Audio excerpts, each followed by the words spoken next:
3 जानेवारी ज्ञानज्योती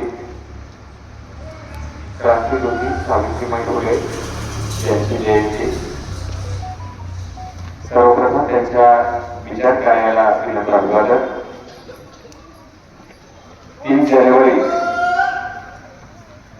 1821 ला खंडाळा तालुक्यातील नायगाव जिल्हा सातारा या ठिकाणी खंडोजी देवसे पाटील यांच्या कुटुंबात सावित्रीबाईंचा जन्म झाला। 1840 ला महात्मा ज्योतिराव फुले यांच्याशी त्यांचा विवाह झाला। महात्मा फुले आणि सावित्रीबाई फुले यांनी या देशातील पहिली मुलींची शाळा 1 जानेवारी 1848 ला पुणे येथे काढली। आव्हानाने गरजेचं खरं तर आज आपण पाहतो की स्त्रिया सर्व क्षेत्रामध्ये स्वतःला सिद्ध करत आहेत। आज प्रत्येक क्षेत्रामध्ये स्त्रियांचा सहभाग आम्हाला प्रात्यक्षाने दिसतो।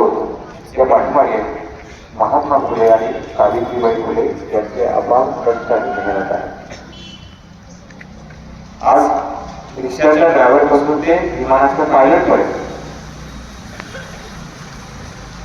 शाळेच्या शिक्षकापासून ते मंत्रालयाच्या सेक्रेटरी पर्यंत, ग्रामपंचायतच्या सरपंचापासून ते देशाच्या राष्ट्रपतीपर्यंत महिलांनी धडक मारलेली आहे। तेही पुढे जाऊन सांगतो, महिला पोलीस कॉन्स्टेबल ते देशाच्या सीमेवरती सीमा रक्षणाचंही काम आता मोठ्या धाडसाने